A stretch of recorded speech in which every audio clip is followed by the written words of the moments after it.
You ever get that feeling that you're just stuck in a loop? Making the exact same mistake, having the same old argument, or just watching the same kind of story play out in your life over and over again? Well, that feeling of déjà vu, it's not just some strange coincidence. It's actually a fundamental truth about human nature, and it's captured perfectly in one incredibly powerful sentence.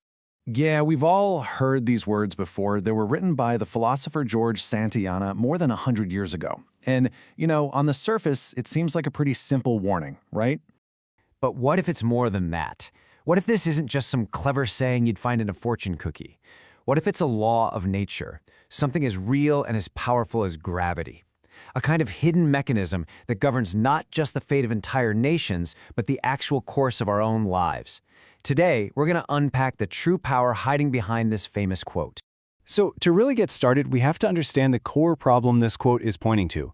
It's this kind of collective blindness, a societal condition that just keeps setting the stage for disaster, again and again and again.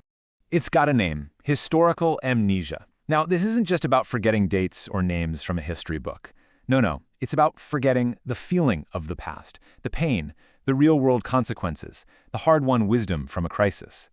When that memory fades, it's like a society loses its immunity to the very mistakes that caused the problem in the first place.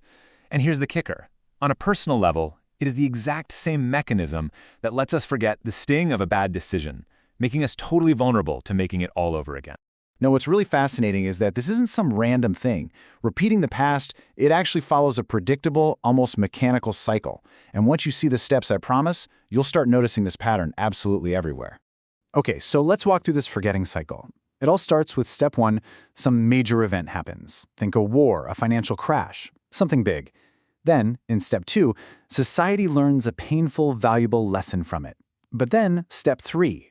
Time passes, and as it does, memory starts to fade. A whole new generation comes along, and those old warnings just don't have the same urgency. Then, boom, step 4. The original conditions that caused the problem start to come back. But because the lesson is now just a distant memory, in step 5, it gets ignored. And that leads us, inevitably, to step 6. The event repeats itself, and the whole cycle kicks off all over again. And look, this is not just a theory. When you actually look at human history, you see these devastating echoes of this cycle playing out on a massive, massive scale.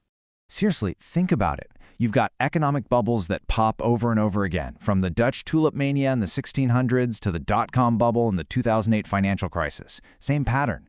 In politics, conflicts escalate when the generation that actually remembers the true horrors of the last war is no longer around to shout the loudest warnings.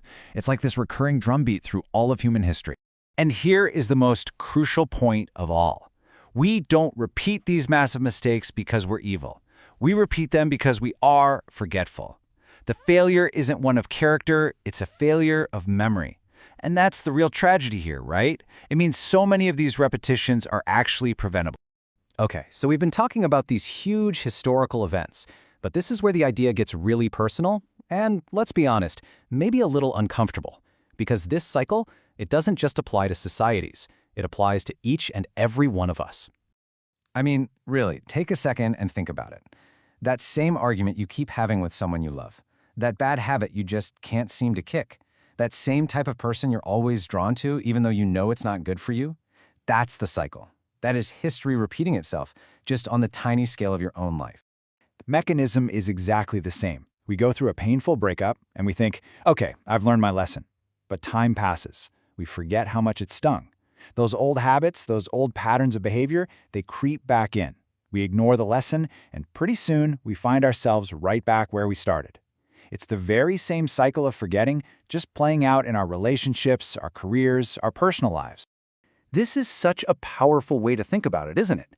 Your life is its own history book. Every mistake you've made, every success, every single painful moment, it's all a data point. It's a chapter in your personal history. So the real question is, are you just letting the pages turn, or are you actually stopping to read them and learn from what's written there? So if we're all caught in this cycle, if we're all susceptible to it, how in the world do we break out? Well, the answer is all about shifting from being a passive victim of your past to becoming an active historian of your own life. It really boils down to a simple 3-step process.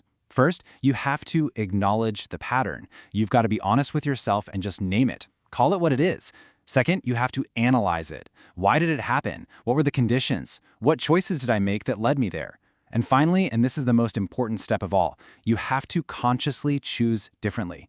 You use what you learned from your analysis to make a new choice, an intentional choice. This isn't just passive memory, where things just pop into your head. This is what we can call active remembrance. It's an intentional skill you can build.